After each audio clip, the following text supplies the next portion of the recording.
नई कहानी देखने के लिए चैनल को सब्सक्राइब करें और बेल आइकन दबाना ना भूलें। कांता अपने बेटे कुश के अचानक शादी करके आने से दुखी थी, लेकिन कुश एक अच्छे घर की अमीर लड़की आशिमा को अपनी बीवी बनाकर लाया था, जिसके कारण कांता की नाराजगी ज्यादा देर तक नहीं रह पाई और वो अपनी नई बहू का स्वागत करते हुए बोलती है, आ जाओ बहू, अब बेटे की पसंद के आगे एक माँ को तो झुकना ही पड़ेगा। बेटी की पसंद नहीं, बहू की अमीरी देखकर झुकी हैं आप तो। कांता अपनी नई बहू की आरती उतार ही रही होती है कि तभी वहाँ कुश की बहन रिया आती है, जो दरवाजा रोकते हुए अपने भाई से बोलती है, भाई देख, मैंने सुना है कि दरवाजा रोकने की रस्म होती है, जिसमें भाई को अपनी बहन को पैसे देने पड़ते हैं कमरे में जाने के लिए। तो अब तो देख ले, अगर कमरे में जाना चाहता है तो पैसे दे दे। लो, घर में सही से आए भी नहीं और ये फकीरों की तरह मांगना शुरू हो गई। मुझे तो लगा ही था कि ये भिखारी लोग हैं। वो तो कुश की खुशी के लिए मैं यहाँ आई हूँ, वरना ऐसे घर में तो मेरी जूती भी पैर नहीं रखती। अरे ले लियो पैसे बाद में कभी, अभी जाने दे, थके हुए हैं। नहीं नहीं, मुझे अभी पैसे दो, अभी के अभी। ये देखकर आशिमा अपने पर्स से कुछ पैसे निकालती है और रिया के हाथों में देते हुए बोलती है, ये लो पैसे और रास्ता छोड़ो हमारा। मैं बहुत थक गई हूँ, तुम्हारी फकीरी के चलते और देर खड़ी नहीं रह सकती। इतना बोलते ही आशिमा अंदर को आ जाती है। उसके रूखे व्यवहार के चलते कुछ भी उसके पीछे पीछे उसको समझाने जाता है। वहीं अपनी नई नवेली भाभी का ऐसा बर्ताव देखकर रिया अपनी माँ से बोलती है, देख लो माँ भाई की पसंद को। आज रस्म निभाने के लिए भाई से पैसे क्या मांगे, ये अमीरजादी तो हमें फकीर कहकर चली गई। अरे वो थकी हुई है, इतनी देर से खड़े खड़े किसी का भी दिमाग घूम जाएगा। तू गुस्सा मत कर और जाकर दूध गर्म कर दे अपने भाई भाभी के लिए। मैं नहीं कर रही, आप ही कर दो। रिया गुस्से में अपने कमरे में चली जाती है। दूसरी तरफ कांता भी अपनी बहू और बेटी को दूध दे आती है। ऐसे ही गुजरते दिनों के साथ आशिमा घर में नई नई चीजें लाकर अपनी अमीरी दिखाती है और रिया को ये सब बिल्कुल पसंद नहीं आता। लेकिन एक दिन रिया को अपने कॉलेज फेस्टिवल में पहनने के लिए साड़ी चाहिए थी, जिसके लिए वो अपनी माँ से बोलती है, माँ मुझे साड़ी चाहिए, मेरे कॉलेज में फेस्टिवल है, मुझे उसमें पहननी है। देख बेटा, अभी मेरे पास इतने पैसे नहीं हैं कि तुझे साड़ी दिला सकूं। तू ऐसा कर, जाकर अपनी भाभी से मांग ले, उनकी कोई साड़ी वो दे देगी, मना नहीं करेगी। क्या माँ, अब मैं उनसे मांगू? अरे वो तेरी भाभी ही तो है, अपनी भाभी से मांगने में कैसी शर्म, जाकर ले ले। अपनी माँ के कहने पर रिया अपनी भाभी के कमरे में जाकर उनसे बोलती है, भाभी मेरे कॉलेज में फेस्टिवल है, मुझे उसमें साड़ी पहननी है, तो क्या आप मुझे अपनी कोई साड़ी दे सकती हैं एक दिन के लिए? हाँ हाँ, क्यों नहीं। मैंने अपनी साड़ी फकीरों को दान करने के लिए ही तो ली है और सबसे बड़ी फकीर तो मेरी खुद की ननद है, तो भला मैं उसको क्यों नहीं दूंगी। रुको, अभी देती हूँ। आशिमा बड़े ही प्यार से अपनी ननद की बेइज्जती करके उसको अपनी एक साड़ी दे देती है, जिसके बाद रिया उस साड़ी को लेकर अपने कमरे में जाती है और मुंह फुलाते हुए बोलती है, भाभी अमीर है तो उन्होंने सबको फकीर समझा हुआ है क्या? अरे कोई भी चीज देंगी तो बकवास और ताना मार देंगी। आशिमा और रिया के बीच हुई बातें कांता भी सुन लेती है, लेकिन वो घर की शांति बनाए रखने के लिए कुछ नहीं बोलती। आशिमा ने तो घर के कामों के लिए भी नौकर रख लिए थे, जिसके कारण वो बस पूरा दिन अपनी कमरे में ही घुसी रहती। ससुराल वालों से ज्यादा बात नहीं करती, ना ही कोई मेल मिलाप करती।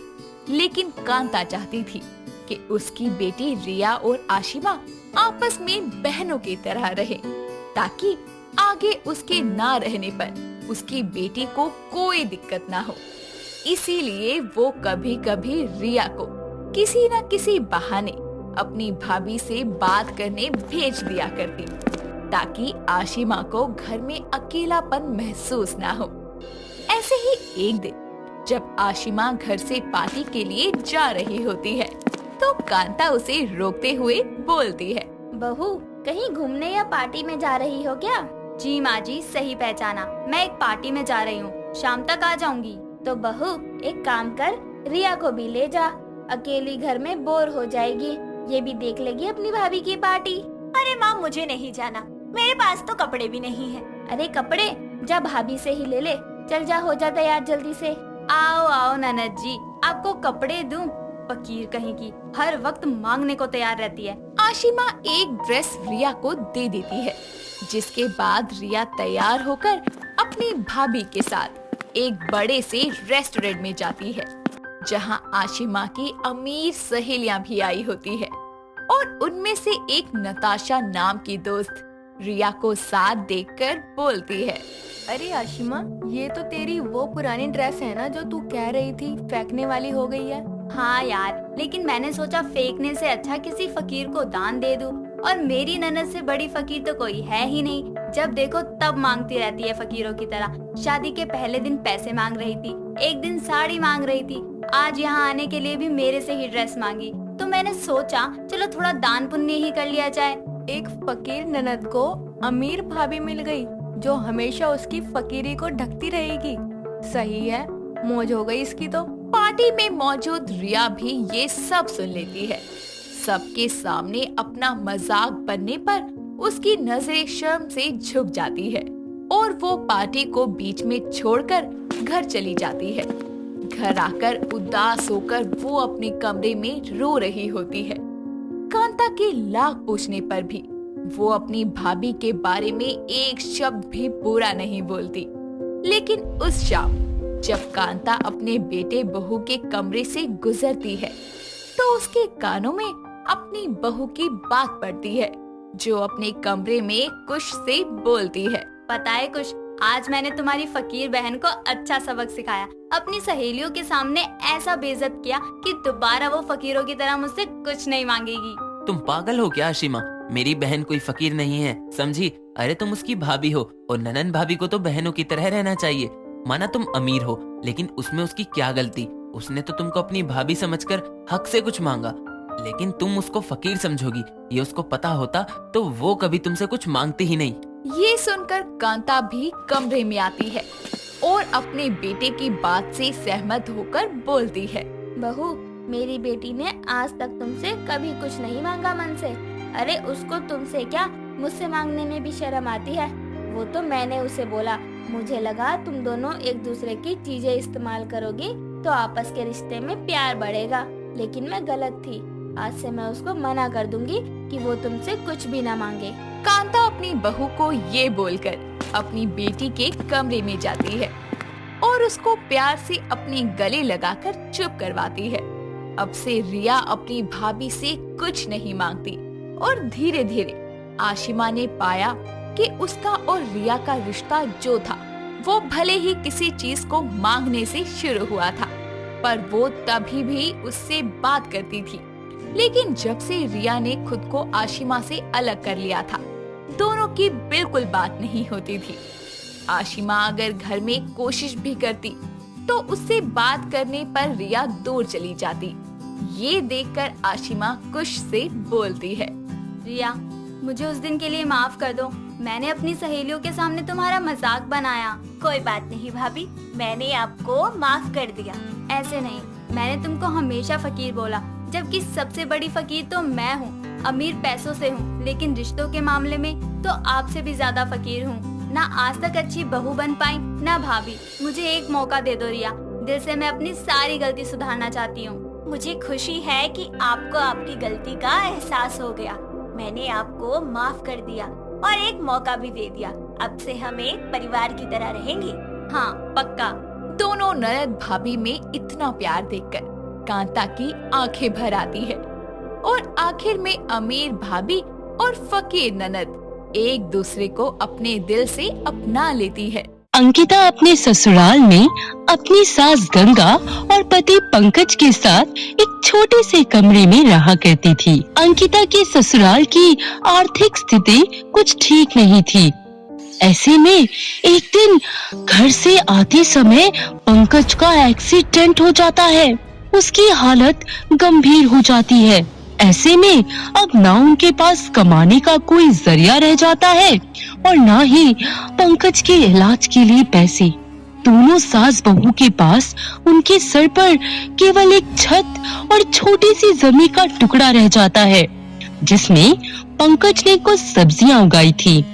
गंगा और अंकिता इस सदमे से उबरने की कोशिश कर ही पाते कि तभी कोरोना जैसी महामारी का प्रकोप फैलने लगता है और शहर भर में लॉकडाउन लग जाता है और अब उनके पास खाने के भी लाले पड़ जाते हैं, जिस पर एक दिन गंगा अपने सर पर हाथ रख अपनी बहू से बोलती है, अरे फूटी किस्मत, घर में नहीं है दाना, ऊपर से समाज अंधा खाना, ये क्या हो रहा है? अरे बहू, घर में सिवाय इन सब्जियों के कुछ नहीं है और आटा बस ये ही है थोड़ा सा।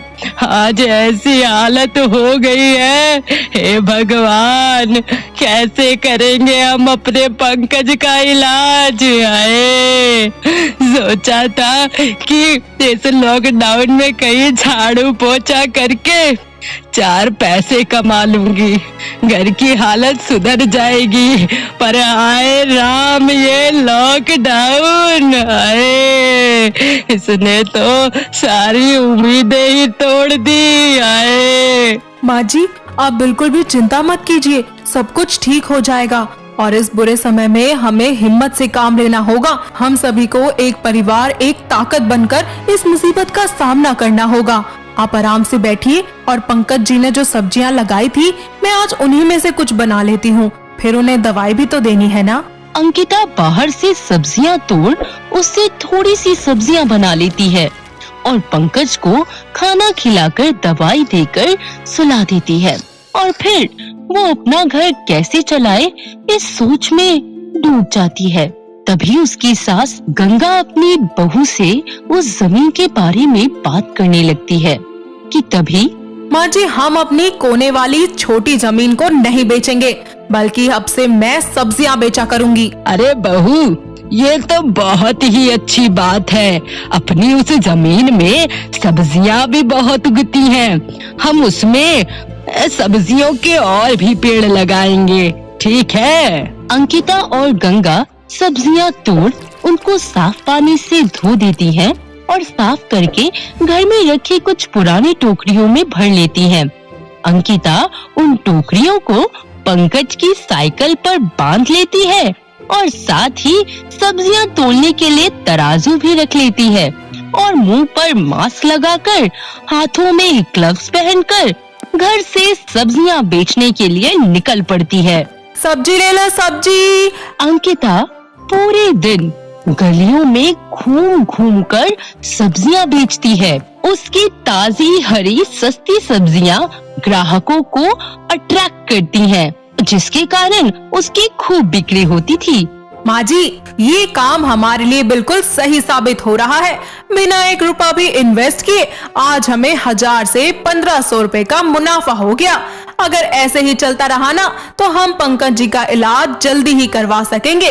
आप टेंशन मत कीजिए, ऊपर वाला हमारे साथ है और सब बहुत जल्दी ठीक हो जाएगा। पर बहू, कब तक? कुछ ही दिनों में पेड़ की सारी सब्जियां खत्म हो जाएंगी और उनमें दोबारा सब्जियां आने में वक्त तो लगेगा ही। माँ जी, हम ना सीजन के हिसाब से सब्जियां उगाकर बेचेंगे और जब ज्यादा पैसे होंगे तब हम मंडी से भी लाकर सब्जियां बेच सकेंगे। मैं कल ही आजादपुर मंडी जाकर सब्जियां ले आती हूँ और इसमें सबसे अच्छी बात तो ये है कि सब्जियों की जरूरत तो हमेशा ही होती है, चाहे लॉकडाउन हो चाहे ना हो।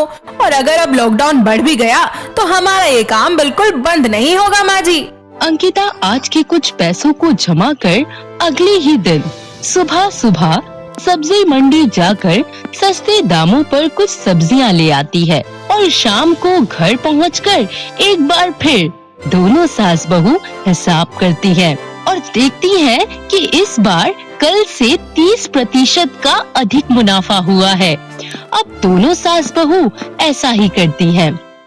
गंगा छोटी गलियों में जाकर कम दामों पर सब्जियां बेचती और अंकिता रईसी इलाकों में। पर वहाँ एक विक्की नाम के लड़के की नजर अंकिता पर होती है और वो रोज उसको चुपके चुपके देखा करता। पर इन सब से अनजान अंकिता अपने सब्जी के बिजनेस को आगे बढ़ाने के लिए दिन रात मेहनत करती और साथ में अपने पति का इलाज भी।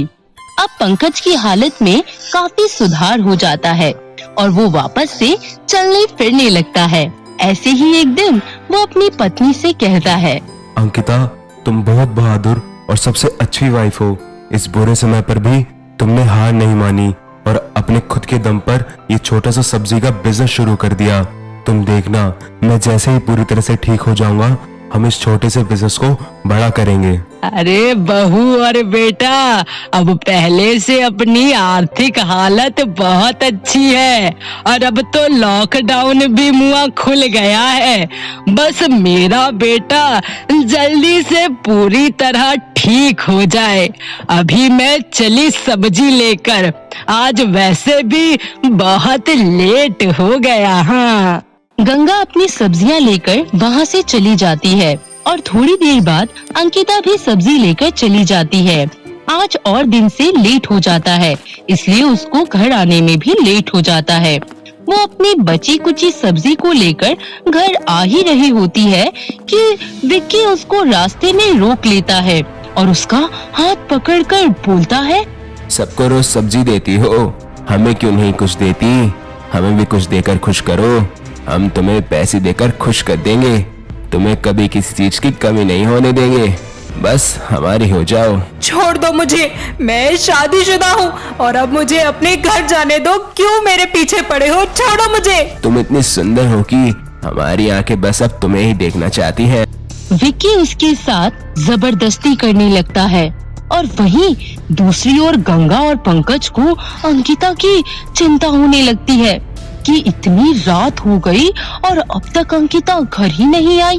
पंकज घबराते हुए अपनी माँ से कहता है, माँ, अंकिता कहाँ सब्जी बेचने जाती है? मुझे बताओ, मुझे बहुत फिक्र हो रही है उसकी। अरे वो जो पास में रईसों का इलाका है ना, उसी में बेचती है सब्जी। मैं अंकिता को ढूंढने जा रहा हूँ। रुक बेटा, मैं भी चलती हूँ, पता नहीं कहाँ है बहू। गंगा अपने गली वाले कुछ लोगों की मदद लेती है और पंकज और बाकी सब अब अंकिता को ढूंढने के लिए निकल पड़ते हैं। जहां वो देखते हैं कि अंकिता मदद के लिए चिल्ला रही है और विक्की उसके साथ जबरदस्ती कर रहा होता है। सारे लोग मिलकर विक्की को मारते हैं और तुरंत पुलिस को बुलाकर उसको सलाखों के पीछे कर देते हैं। और अंकिता वहाँ सब्जियां बेचना छोड़ घर से थोड़ी ही दूरी पर दुकान खोल लेती है और अपने घर वालों के साथ मिलकर अपना सब्जियों का बिजनेस आगे बढ़ाती है और कुछ ही सालों में वो एक नया मुकाम हासिल कर लेती है। दोस्तों, अगर आपको ये कहानी पसंद आई तो इसे लाइक करें, शेयर करें और कमेंट करके बताएं कि कहानी में आपको सबसे अच्छा क्या लगा।